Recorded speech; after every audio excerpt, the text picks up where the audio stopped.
आज पढ़ा रहे हैं अध्याय 8। 8 का हेडिंग है अस्पृश्यता की आयाम।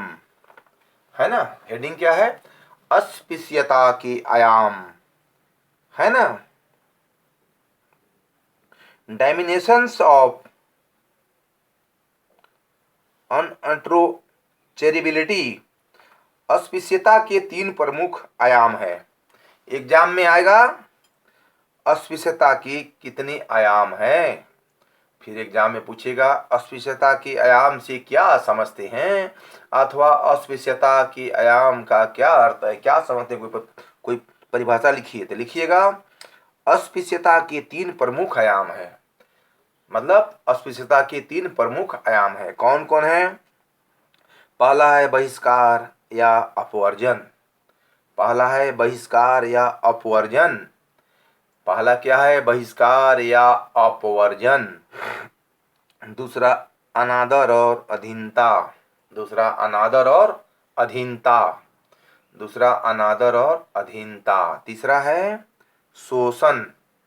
तीसरा क्या है? शोषण।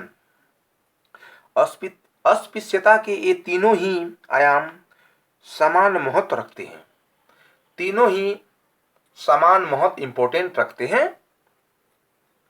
अछूत जातियों के लोगों को प्रायः इन तीनों ही आयामों से अपने जीवन काल में 2-4 होना पड़ता है, गुजरना पड़ता है।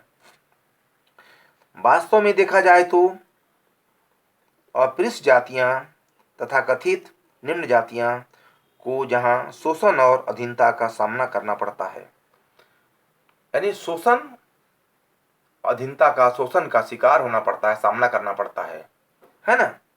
परंतु उन्हें बहिष्कार का दंश उतना नहीं झेलना पड़ता जितना कि अछूतों को सहना पड़ता है। अछूत को बहुत ही कठिनाई से गुजरना पड़ता है और कष्ट को झेलना पड़ता है। समझ रहे हैं? उदाहरण के लिए अछूत लोगों को सार्वजनिक स्थानों जैसे मंदिर, कुआं, हैंडपंप, घाट आदि के उपयोग की मनाही होती है। आपको मंदिर नहीं जाना है, कुआं नहीं जाना है, घाट नहीं जाना है ना? धर्मशाला नहीं जाना है। कितना छुआछूत की रूढ़िवादिता है, आडंबर है, देख रहे हैं, है ना? लेकिन अभी हमारे माननीय प्रधानमंत्री ने अछूतों के लिए तरह तरह के रोजगार आयाम, स्कूल कॉलेज, हर तरह की व्यवस्था सरकार ने कर दी है ना?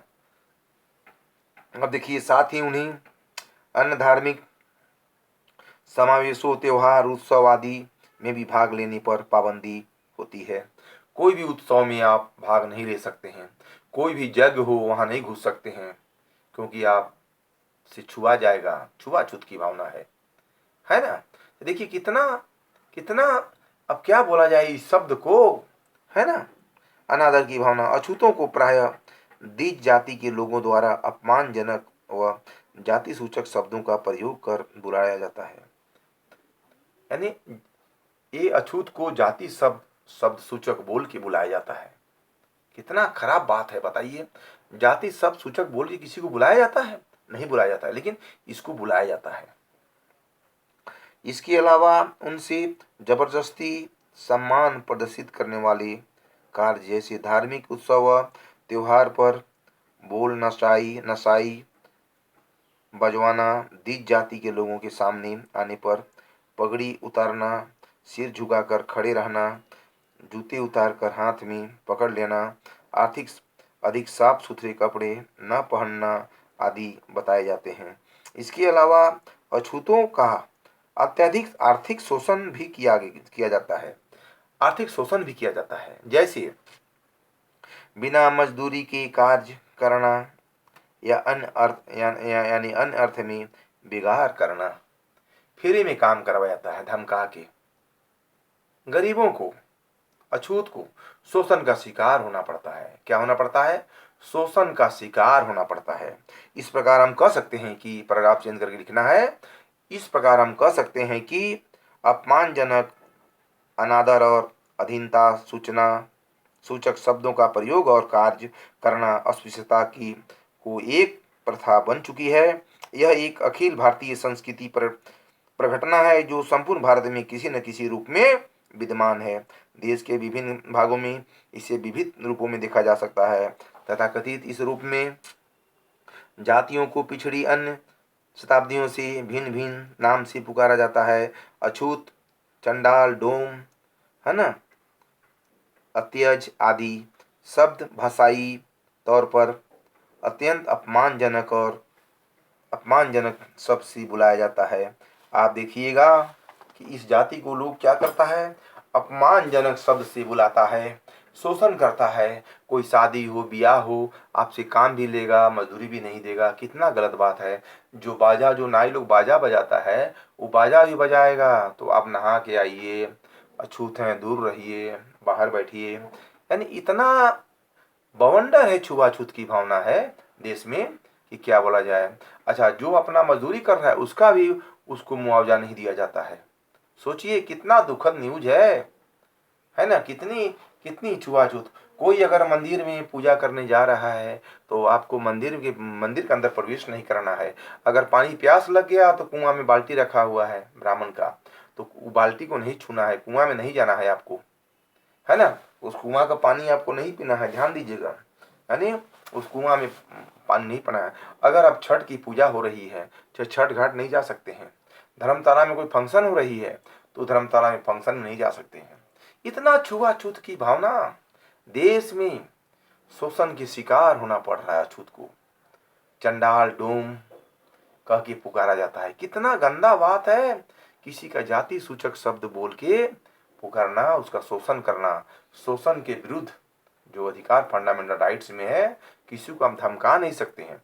लेकिन देखिए आदि प्रथा से ये अछूत जाति के लोगों को हीन भावना से देखा जाता है। छुआछूत की जो भावना है वो आडंबर फैला हुआ है। इसे देश में देखिएगा अराजकता फैल रही है और आस्ते आस्ते भी शोषण के विरुद्ध अधिकार का आवाज उठ रहा है। फंडामेंटल राइट्स में, मौलिक अधिकार में सभी को समान अधिकार सरकार ने दिया है। हमारे संविधान बनाने वाले भीमराव अम्बेडकर एक हरिजन जाति से बिलोंग करते थे, लेकिन देखिए इसने हमारे बाबा साहेब ने ये संविधान बनाए हैं। सोचिए कितने विद्वान थे, कितनी पढ़े लिखे थे, कितनी क्वालिफाइड थे। संविधान के निर्माता है भीमराव अम्बेडकर। मैंने उसी के बारे बुक लिखा हूँ, भीमराव अम्बेडकर के बारे में डॉक्टरेट की उपाधि किया हूँ। और देखिए बाबा साहेब ने, भीमराव अम्बेडकर ने संविधान का निर्माण किया है। आपको जानना मस्ट इम्पोर्टेंट है, संविधान का निर्माण किसने किया है। तो भारतीय कॉन्स्टिट्यूशन संविधान का निर्माण बाबा साहेब भीमराव अम्बेडकर ने किया है। इन्होंने छुआछूत को खत्म करने के लिए बहुत प्रयास किया। देखिए शिक्षित होना बहुत ही जरूरी है, गांव में, शहर में, घर में, परिवार में, है ना। अभी भी छुआछूत की भावना जो है, मंदिर मत जाओ, घाट मत जाओ, कुआं मत जाओ, है ना, पूजा मत करो, छठ घाट मत जाओ, है ना, बाहर बैठो, गिलास चाय पिया तो गिलास धो के रखो। कितना छुआछूत की भावना है। अछूत अछूत लोगों को नाम से पुकारा जाता है। कितना गंदा बात है। तो इस प्रकार हम कह सकते हैं कि भारत सरकार ने छुआछूत को खत्म करने के लिए तरह तरह के आयाम, तरह के कदम और परिश्रम करके इसको उजागर कर रहे हैं और आगे बढ़ा रहे हैं। सरकार ने, माननीय प्रधानमंत्री ने तरह तरह की योजनाएं अछूतों के लिए अभी रखे हैं। हर जगह ये मकान नहीं है, उनके लिए मकान बना दे रहे हैं, पक्का मकान बना के दे रहे हैं। वाल्मीकि नगर देखिए, हर जगह झारखंड में, इंडिया में कहीं भी देखिएगा कि अछूतों के लिए सरकार ने काफी कदम उठा रही है। बस आज इतना ही।